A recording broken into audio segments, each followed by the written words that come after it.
Good morning po sa lahat. Malaking kagalakan at kasiyahan para sa akin na makasama kayo lahat. Okay. At masaya rin ako na na-invite ako ni Pastor Jethro na makapagsalita sa inyo at makapagdala ng salita ng Panginoon sa inyo ngayong umaga. Tunay na kanina, parang nung dumadating kami, may nagbati sa amin, welcome home. And sa totoo lang, kami ni Mrs. tsaka ni Dane, we consider Brooks Point Bible Church as our second home. And it's a blessing sa amin na nandito kami uli.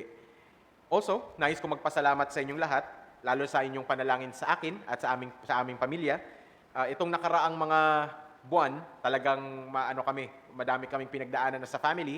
Kasi last October last year, kinailangan kong mag-undergo ng dialysis. So, prior to that, nagkaroon ako ng mga uremic symptoms na actually nagmamanifest siya sa pamamanas, sa pagsusuka ng konti, at yung parang kabag na hindi matanggal kahit na anong kainom mo ng ng antacid na yan. And nabahala kami and nagpa-doktor at nasabi nga ng aming doktor na yung aming kidney function ay nagdwindle na to dangerous levels, so much so na nag-move ako from CKD3 to CKD stage 5. Dahil doon, nangailangan kaming mag-go through sa dialysis at madami akong first time na naranasan at the time. First of all, first time ko makaranas ng isang operasyon kung saan kakaiba pala yung pakiramdam sa operating room. Ikaw lang mag-isa. Okay? Pero, it's a great comfort sa akin at the time na alam ko na nanalangin kayo, si Pastor Jethro, yung kanyang pamilya at kayong lahat, sa akin, na parang nalalaman ko na, nga pala, I am not alone. And nalagyan ako ng IJ catheter sa liig, and parang 4 months kong suot-suot yun. Nakita pa kami ni Pastor Jethro sa Puerto one time na meron akong snorkel. Diba? May nakaganon sa akin. Naghahanap ako ng picture, nasay ko para makita nyo, kasi may antena ako na sabi namin 5G. Then last week, praise God, dahil nagumana na yung fistula na kinabit sa aking kamay, again, first operation ko, ang kakaiba yung pakiramdam na nakahiga ka dun sa operating table na naman, hinihiwa ka, tapos sabi nila, tinago nila yung operasyon, kasi sabi nila, baka daw kabahan ako, nakikita ko naman doon sa taas na salamin, so wala rin. So it was a chilling experience, pero it's still a blessing ng Panginoon na yung sinusupply niyang grace is amazing. And we praise God na natanggal yung aking IJ catheter kasi after 6 weeks, nagamit na yung aking fistula sa kamay and dyan na yung access port na aking dialysis. Nakakatawa lang kasi simula nung tinanggal yung IJ catheter na wala yung antena ko, parang nagkataon naman the following week, nag-down yung globe. So parang sabi ko, nawalan na ako ng antena, nawalan din ako ng signal. And then the following day, nawala yung smart. Sabi ko, talaga lang. Pero we praise God sa lahat ng mga bagay na ito.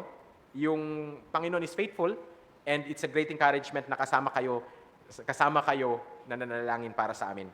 Kaya we praise God at ramdam na ramdam namin yung pag-ibig ni Pastor Jethro, ng kanyang family at ng Brooks Point Bible Church sa inyong panalangin at suporta at pagmamahal na pinaranas nyo sa amin para maka-minister pa kami for the gospel and God's greatest glory. Now, para sa ating pag-aaral ngayong umaga, nais kong dalhin sa inyong atensyon at buksan niyo po inyong mga Biblia sa Ecclesiastes chapter 11, verses 1 and 2. Nais ko pong basahin itong passage na to. Okay. Ecclesiastes chapter 11, verse 1 and 2. Ito ang sabi ng passage natin. Cast thy bread upon the waters, for thou shalt find it after many days. Give a portion to 7 and also to 8, for thou knowest not what evil shall be upon the earth. Now, bago tayo magpatuloy sa ating pag-aral ng salita ng Panginoon, tayo po muna ay manalangin. Let us pray. Father, we thank you that we can look into your word at makita natin na ang sinasabi ng mga matatalinhagang salita na hindi ito nakament na itago sa isang mananampalataya, ngunit dahil sa inyong banal na kasulatan, amin pong maiintindihan sa pag-compare Scripture with Scripture. Panginoon, sa araw na to, kami po ay patnubayan nyo ng banal na Espiritu at ang Spirit of wisdom and revelation enlighten the eyes of our understanding. And today, Father, we pray that the things that you want us to see, may it simply burn in our hearts. In Jesus' name, Amen and Amen. Narinig niyo naman siguro sa mga previous yung pag-aaral ng salita ng Panginoon, ang mga tinatawag na enigmatic sayings or mga matalinhagang salita sa banal na kasulatan.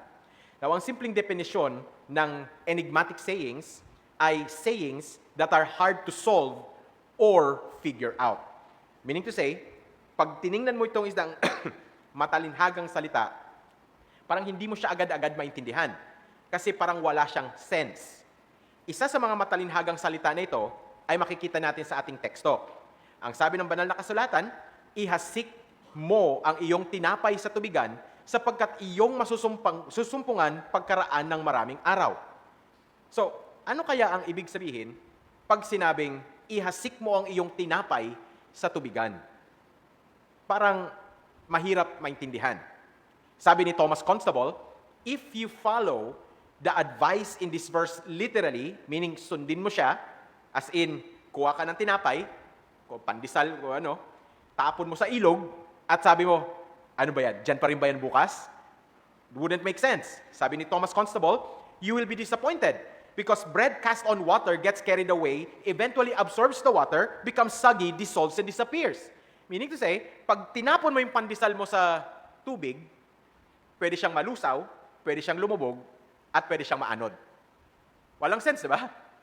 Mamaya, pagtapos ng service, baka may pag-uwi nyo, hanap kayo ng creek, tapon kayo ng tinapon nyo doon. Bakit? Ano natutunan nyo ba sa Brooks Point Bible Church? Ihasik daw yung tinapay sa tubig eh. You see? It doesn't make sense. Now, ito po ang isang key sa pag-aral ng banal na kasulatan. If the plain sense doesn't make sense, there is another sense. Ang tinuro sa amin ni Pastor Jethro is if the plain sense makes sense, there is no other sense. So kung common sense work sa isang passage, yun na yun. But if not, may ibang sense. You see? Rule 1, corollary 1. Now, dahil mahirap intindi itong passage na to, madaming mga scholar, commentators na parang iba-iba yung kanilang treatment sa passage, one of which is si J.C. Wright. Ang sabi ni J.C. Wright, this proverb probably refers to buying and selling commercial transactions involving commodities, transportation of commodities by ship. So, sabi ni J.C. Wright, ito ng passage na to is that you send your commodities by ship. Business daw. Ang problema is the second line. Ang second line, you will find it after many days. Isipin niyo to ganito. If ang puhunan mo 100,000, pinadala mo sa barko 100,000, pagbalik sa'yo 100,000 pa rin, is that good business? Yes or no? Mahina po ako sa mate. Good business po ba yon? 100K ang puhunan mo, 100K ang bumalik, break even, good business, bad business? Therefore, it doesn't make sense pa rin. So this is not simply sending your goods by water. Isa pa. Sabi naman ni Murphy, one good translator ng Peshitta, ang sabi ni Murphy is this, casting bread on water represents a senseless act. Well, that makes sense. Senseless kasi wala naman talagang sense. May pandesal ka, 10 pandesal, sabi mo, isa para sa water. Doesn't make sense. Even though the bread dissolves, such an act may have unexpected consequence because we cannot know the future. Parang, oh, come on. Magtapon ka ng tinapay mo sa creek, babalik yan? Right? Hindi na yan per chance. Pag naghasik ka ng tinapay sa tubig, biglang balik sa'yo, croissant. Wow. That doesn't work that way, right? Hindi na yan, ay baka naman sakali. Baka lang sakali. Tapon ko yung pandesal ko, babalik siya sa akin, loaf bread. No! Doesn't work that way.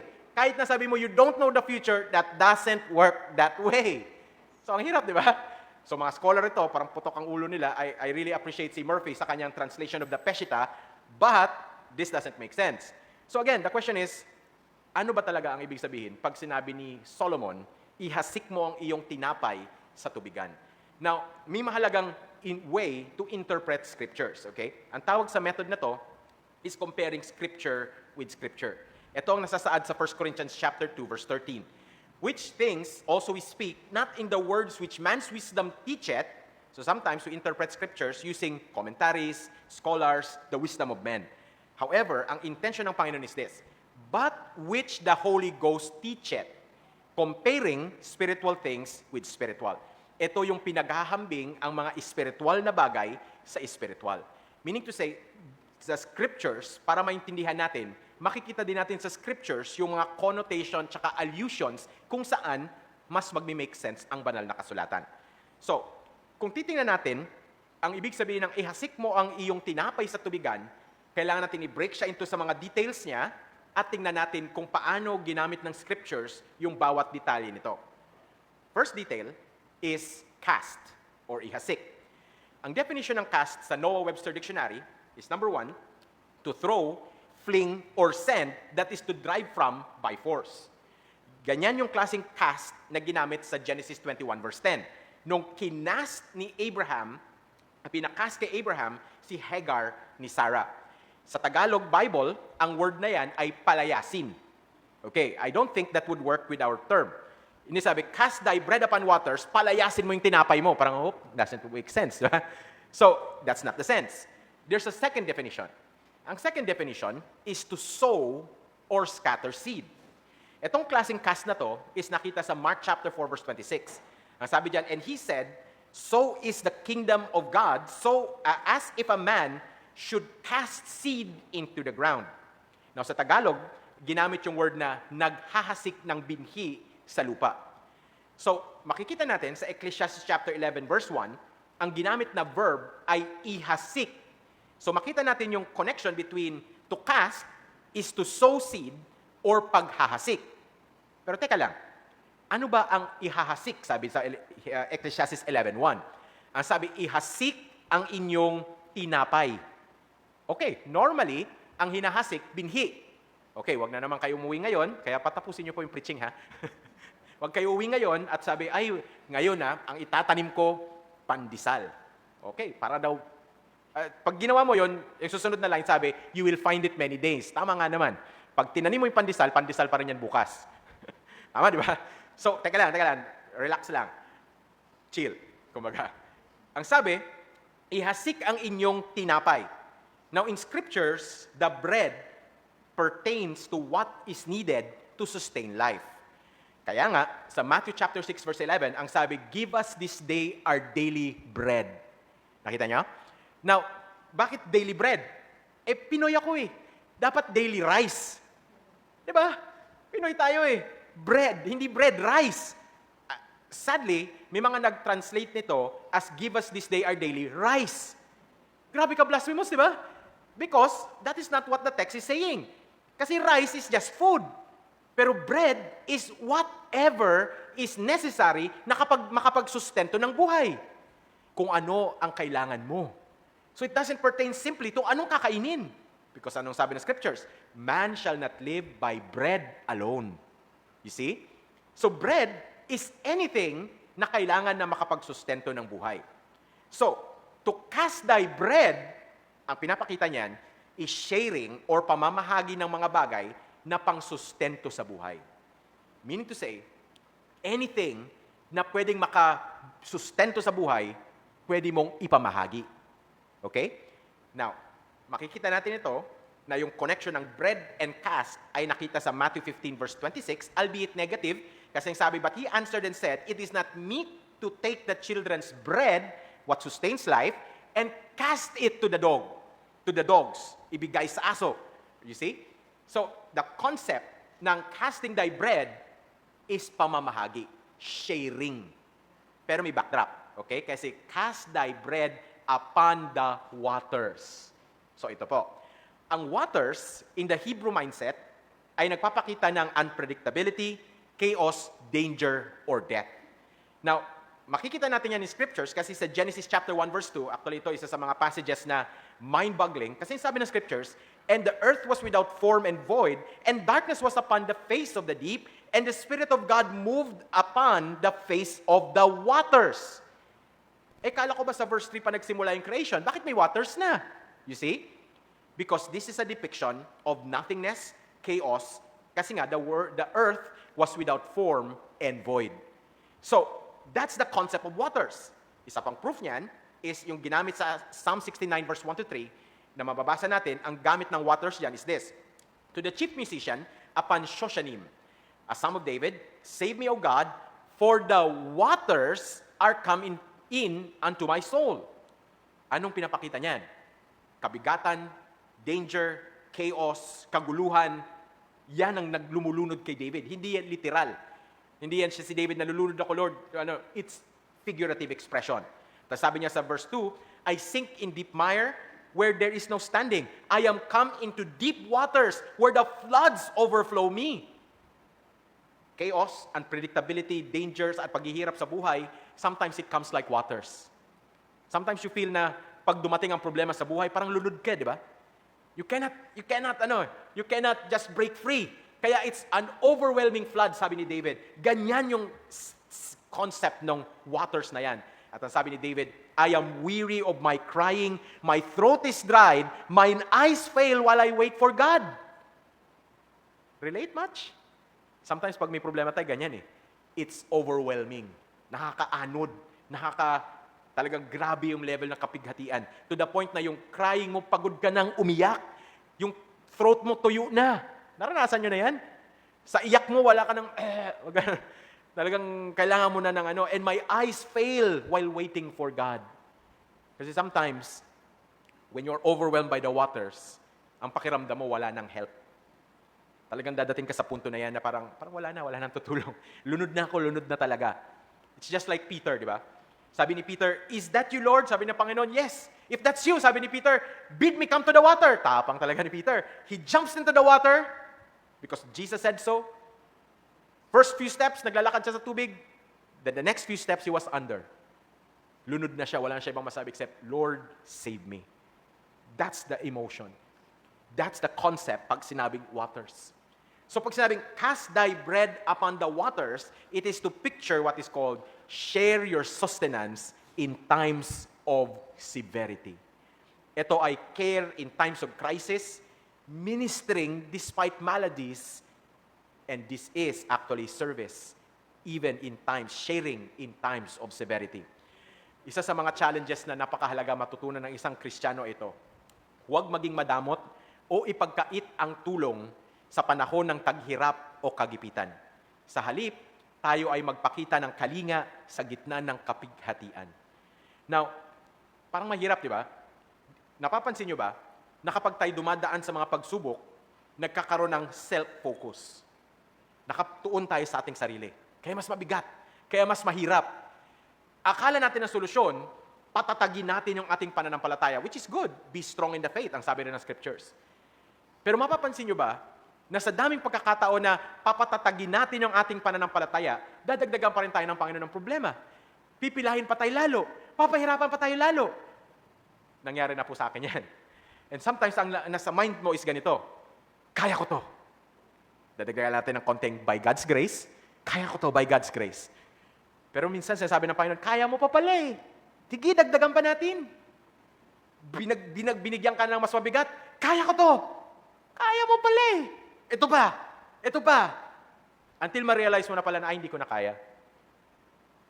Na masasabi mo pala, hindi mo kaya, pero kaya ng Diyos. Kaya nga, doon natin masasabi that my grace, grace ng Panginoon is sufficient, for with it we are made strong. Mahirap yan. Kasi pagdating ng pagsubok, akala natin, we have to stand on our own 2 feet. Yes! Pero ang justification natin to begin with is by the faith of Christ. Kaya nga sabi, the life I now live in the flesh, I live by the faith of the Son of God who loved me and gave Himself for me. When problems come, kailangan natin matutunan na hindi about us ito. About ito kay Kristo. About ito sa Diyos. Ang isang napakahalagang matutunan ng maaga is this. Ang purpose ng Diyos sa isang tao ay hindi ilabas ang best life mo. The best version of you. Yan ang laging sinasabi ng mundo, di ba? Pinapadaan ka ng Panginoon ng problema to get the best version of you. No. You don't like that version, sa totoo lang. Pinapadaan tayo ng Panginoon sa lahat ng bagay. Ang sabi ng Romans 8:29, na makonform tayo sa image ni Jesus Christ. Na masasabi natin, hindi na talaga ako nito. Kung ako to, matagal na akong bumigay. Kung ako to, matagal na ako sumuko. Kung ako to, ayoko na. Madami tayong feeling ganyan, di ba?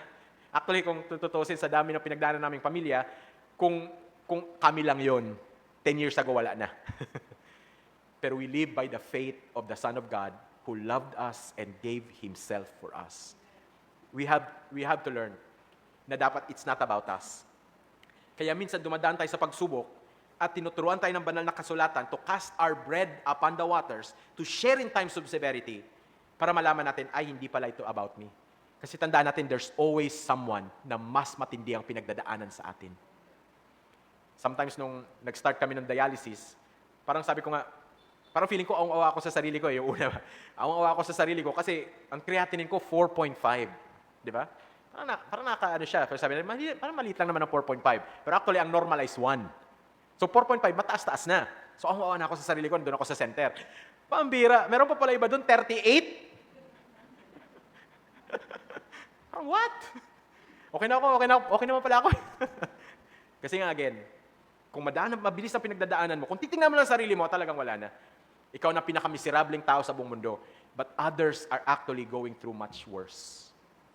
Kaya kailangan natin magkaroon ng ganong perspective na tayo makatulong, makapakita ng kalinga sa gitna ng kapighatian. Kasi kahit gaano katinding kapighatian natin, mas madami pa rin pinagdadaanan ng iba. It's not about us, mga kapatid. And sometimes ginagamit ng Panginoon yung mga pagkakataong ganyan na mapakita natin yung biyaya, pag-ibig, charity ng Diyos sa ibang tao sa pamamagitan ng hindi natin pagiging self-focused. Kaya ang hamon is huwag maging madamot o ipagkait ang tulong sa panahon ng taghirap o kagipitan. Sa halip, tayo ay magpakita ng kalinga sa gitna ng kapighatian. At may blessing po yan. May blessing yan kasi ang sabi ng scripture sa ito, ihasik mo ang iyong tinapay sa tubigan sapagkat iyong masusumpungan pagkaraan ng maraming araw. Now, ito pong idea dyan. Sabi sa Proverbs chapter 11, verse 24 to 25 ay ito, There is that scattereth and yet increaseth. Now, that doesn't make sense, right? Naglabas ka, mas dumami ka pa yung sayo. Nag-cast ka ng bread upon the waters, nandyan pa rin siya. Parang, what? That doesn't make sense. And there is that withholdeth more than is meet, but it tendeth to poverty. Hala, nag-ipon naman ako, bakit wala akong natira sa akin? Yung isa naman, ang alwa lang, sige, kailangan mong tulong, ikaw dyan. Kailangan mong tulong, ikaw, sige. Pero parang, uy, okay pa ako ah. Yung isa naman, hoard ng hoard, pagdating wala. Parang mind-blowing, right? The liberal soul, sabi ng proverb, the liberal soul shall be made fat, and he that watereth shall be watered also himself. Kasi nga, ganito yan eh. It's not about us. Naglabas ka, madami ka pa, kasi ang Diyos ang nagpuno. You see? You cast thy bread upon the waters, you find it after many days, hindi because you did it, because God made it there. Yan po yung pagpapala na yan. Kaya ito pong katotohanan, may pagpapala sa nagpapakita ng kalinga sa gitna ng kahirapan. 2 Corinthians chapter 9, verse 6 to 11, ito ang sabi ng banal na kasulatan. Datapwat sinasabi ko ito, siya na naghahasik ng kakaunti ay mag-aani rin ng kakaunti. At siya na naghahasik ng masagana ay mag-aani rin ng masagana. Na paano nangyayari yan? Ang bawat taong naglayon ayon sa kanyang puso ay hayaan siyang gayon magbigay, hindi laban sa kalooban o dahil sa pangangailangan, sapagkat iniibig ng Diyos ang isang masayang tagabigay. At makakayanang gawin ng Diyos ang lahat ng biyaya na sumagana tungo sa inyo. So, ang picture po mga ganito, hindi ikaw ang gumawa niyan. Diyos ang nag-allow na lahat ng biyaya sumagana tungo sa inyo. Upang kayo, sabi ni Pablo, na palaging taglay ang lahat ng kasapatan sa lahat ng mga bagay. Parang ang ganda ng verse na yun, di ba? Taglay mo lahat ng kasapatan. Amen ba? Lahat ng kasapatan. Napakasarap niyan. Kasi nga, ang mundo ngayon, ang promotion, walang kasapatan. Kaya may Shopee, Lazada, Temu, di ba? Lahat na lang. May commercial sa, ang sarap ng manok mo sa bahay, pakitaan ka ng Jollibee. Walang kasapatan, right? Kaya parang feeling natin, ang dami nating kailangan. Ay, hirap ako sa buhay. Ano sabi ni Pablo? Having food and raiment therewith to be content. Sabi natin, teka lang, food and raiment lang pala, walang internet? Food and raiment lang pala, walang bahay, lupa, kotse? Okay yun. Pero, ang sabi diyan, taglay na ang lahat ng kasapatan. May damit ka ba ngayon? Obviously, yes. Kumain ka ba ngayon? Obviously, yes. We can say, Lord, salamat sa kasapatan mo. Taglay lahat ng kasapatan sa lahat ng mga bagay, nawa ay sumagana sa bawat mabuting gawa. Kung sapat ka sa lahat ng bagay, at may focus ka dun sa dapat mo lang na maging kontento, ang susunod mo na endeavor ay sumagana sa bawat mabuting bagay. Gaya nga nang ito ay nakasulat, siya ay nakapagsabog, siya ay nakapagbigay sa mga hihirap, ang kanyang katuwiran ay nananatili mapagkailanman. Ngayon siya na nagkakaloob ng binhi sa manghahasik ay kapwa nagkakaloob ng tinapay para sa inyong pagkain at magparami ng inyong binhing hinasik at magdaragdag ng mga bunga ng inyong katuwiran. Bilang pinayaman sa bawat bagay, tungo sa lahat ng pagkamapagbigay na gumawa sa pamamagitan namin ng pasasalamat sa Diyos. Ito po ang challenge. Huwag maging madamot sa panahon ng taghirap o kagipitan. Sa halip, tayo ay magpakita ng kalinga sa gitna ng kapighatian. Alam ko mahirap yan, challenging yan. Last time sa Puerto, ayan I believe kahit sa Brooks Point at sa ibang munisipyo ng Palawan, dumaan tayo sa unusual event. Kasi first time yata namin naranasan na nabaha. Alam ko, ganun din yan dito. Parang first time sa Palawan at na-discover na nila na binabaha rin pala tayo. Ang hirap, lahat ng tao hirap. Pero hindi siya excuse. Hindi siya excuse na hindi tayo maka-share at makapakita ng kalinga sa gitna ng kapighatian. Kasi ang totoo niyan, may pagpapala sa mga nagpapakita ng kalinga sa gitna ng kahirapan. So ang konsepto pala ng cast thy bread upon the waters is to share in times of severity. So ang question is, paano natin malalaman na tama yung ating interpretasyon? Now, isang rule of interpretation is paano to tinanggap ng kanilang original audience. So, isa sa mga Targum proverb, ito yung mga Targums, ay yung mga commentary o yung paano siya naintindihan ng mga scribes nung panahon ni Kristo, ng panahon ng mga Old Testament, paano nila naintindihan yung Ecclesiastes 11 verse 2. Ito ang komentaryo nila. Extend to the poor the bread of thy support, they sail in ships over the water. Isa pang Arabic proverb ang sabi, do good, cast thy bread into the water, thou shalt be repaid someday. So, the concept is the same. You share yung sustenance, even in the sense of severity. So, dahil kung may pagpapala pala ito, anong dapat gawin? Ecclesiastes 11 verse 2, magbigay ka ng bahagi sa 7 o sa 8, sapagkat hindi mo nalalaman kung anong kasamaan ang mangyayari sa lupa. Ang concept ng give a portion to 7 and 8 is, Hebraism yan, to say plenty and more than plenty. Ito ang sabi ng isang commentator. 7 or 8 is a Hebrew numeric formula called x plus 1. Mahirap na yan, math na yan. It occurs frequently in the Proverbs and in the first 2 chapters of Amos. Here it is not to be taken literally, but means plenty and more than plenty. The widest possible diversification within the guidelines of prudence. 7 means plenty, and 8 means go a bit beyond that. Hence, ito ang challenge. Dahil may pagpapala sa pagkalinga sa panahon ng kapighatian, ating hangarin na tumulong sa mas nakakarami at sa abot ng ating makakaya. So kung may blessing pala, let's not be self-focused, but mag-focus tayo sa mag-abound in good work. So, anong ating response? Una, naway hindi maging hadlang ang ating sariling kahirapan upang tayo ay makapamahagi sa pangangailangan sa iba. Sometimes mahirap yan eh. Tayo mismo nangangailangan, makakatulong ka pa rin ba sa iba?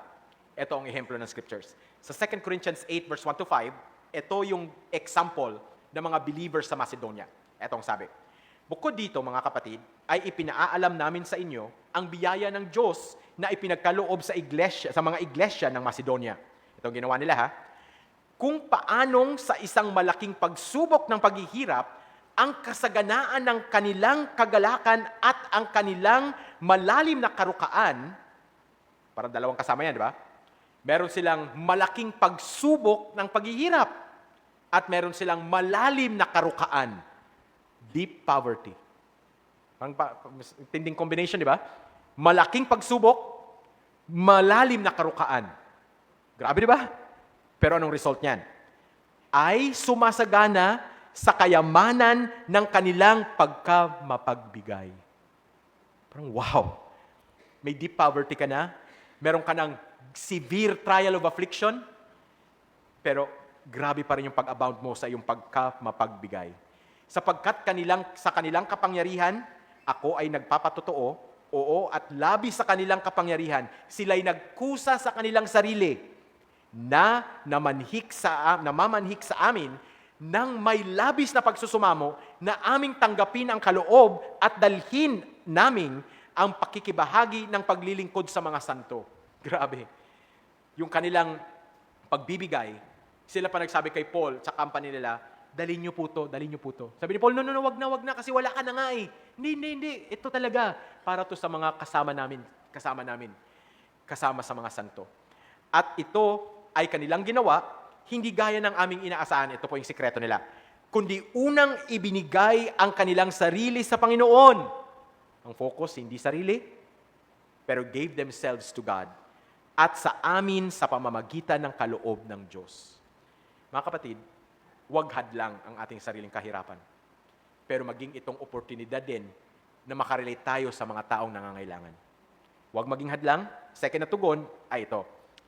Kung tayo naman ay may kaluwagan sa buhay, ating tandaan ang katuruan ni Pablo sa may mga kaya sa buhay. So, teka lang ha.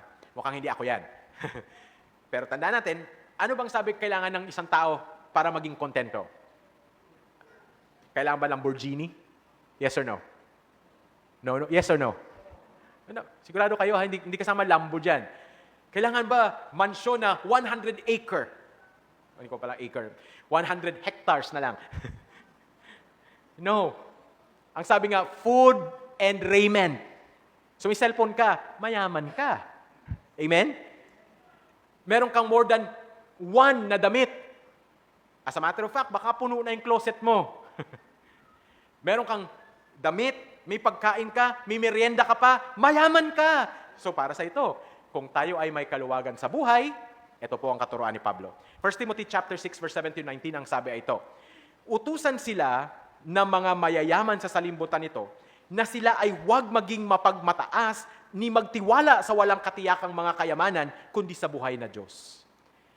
Huwag po tayo maging katulad nung lalaki sa Bible na sabi, uy, ang dami kong aniya, ang dami kong meron. Soul, you are set for a long time. Eat, drink, and be merry. No. Huwag ka daw magpapataas at magtiwala sa walang katiyakang mga kayamanan. Pero ang tiwala natin ay sa Diyos na buhay, na nagbibigay sa atin ng sagana sa lahat ng mga bagay upang ikasaya. Hindi masama na meron ka. Actually, binigayan sa iyo ng Diyos. Binigayan sa iyo ng Diyos para ka sumaya. Pero hindi yan lang para sa iyo. Upang sila ay gumawa ng mabuti, na sila ay maging mayaman sa mabubuting gawa. Handa sa pagbabahagi, nagnanais na magbahagi, nag-iimpok para sa kanilang sarili ng mabuting pundasyon para sa panahong darating, upang kanilang nawang panghawakan ang buhay na walang hanggan. So ito po ang katotohanan. Ating tandaan na ang pinakamagandang pamumuhunan sa buhay ay ang pamumuhunan para sa ebanghelyo ng biyaya ng Diyos. Kasi ang pamumuhunan para sa ebanghelyo ng biyaya ng Diyos ay maaaring magbigay ng daan sa dalawang bagay. Katubusan o redemption at kaginhawaan.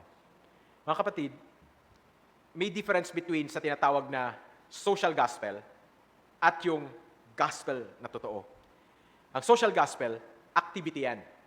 Magpakain ka para ma-share mo ng gospel. Ang totoong gospel of grace, way of life yan. Hindi mo kailangan mag-organize ng isang malakihang event.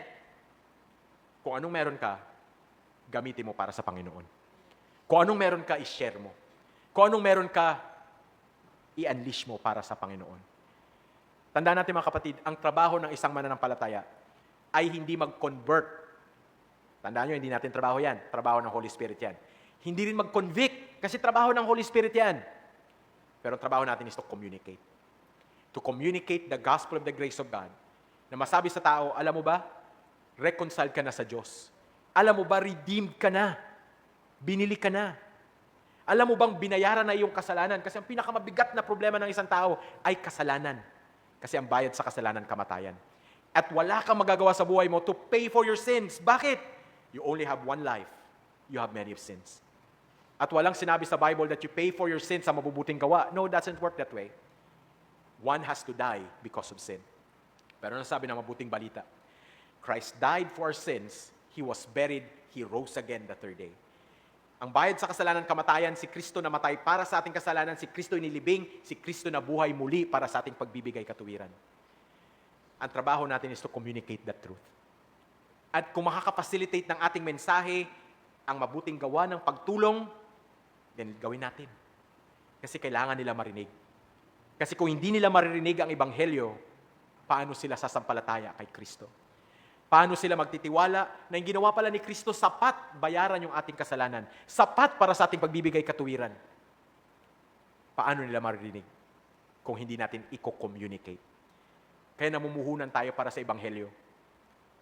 Dahil ito magbibigay daan para makakamit ang tao ng katubusan at kaginhawaan. Sabi nga sa Galatians 6 verse 2, magdalahan kayo ng mga pasanin at ng isa't isa at gayon ay matupad ang batas ni Kristo. Bear one another's burdens. And last na tugon ay ating tandaan na ang Diyos ay nagtakda na kung sino man ay may tinanim, ay siya ring may aanihin. Galatians 6:6-8 ang sabi, hayaan siya na natuturuan sa salita ay magbabahagi sa kanya na nagturo ng lahat ng mga mabubuting bagay. Huwag palilin lang, ang Diyos ay hindi malilibak. Sapagkat anuman ang ihasik ng tao, ay iyon din ang aanihin niya. Sapagkat siya na naghahasik sa kanyang laman, ay sa laman aani ng kabulukan. Datapwat siya na naghahasik sa Espiritu, ay sa Espiritu aani ng buhay na walang hanggan. Kaya ang panawagan ay ito. At huwag, Galatians 6:9-10, at huwag tayong mahapo sa paggawa ng mabuti. Sapagkat sa takdang kapanahunan ay mag-aani tayo kung hindi tayo manghihina. Habang tayo ay may pagkakataon sumakatuwid, ay gumawa tayo ng mabuti sa lahat ng tao, lalo na sa kanila na mula sa sambahayan ng pananampalataya. Kaya makikita natin na ang pamamahagi sa iba sa panahon ng pangangailangan ay nagdadala ng pagpapala galing sa Panginoon. Yan po ang simpleng sinasabi ng ating text. At ang simpleng mensahe ko sa inyo ngayong araw ay ito. Ang pagpapakita ng kalinga sa gitna ng kahirapan ay may pagpapala, ay pinagpapala ng Panginoon. So cast thy bread upon waters, and thou shalt find it after many days. Father, we thank you for your word, and we thank you for the truth that we have heard. And I pray, Father God, na sa dami ng aming pinagdadaanan, kami po ay magpakita ng kalinga, kami magpakita ng pagministro, at kami ang magpakita ng mapagbigay. Panginoon, sa lahat ng mga bagay na amin ang pakinggan, may it simply burn in our hearts. In Jesus' name. Amen and amen.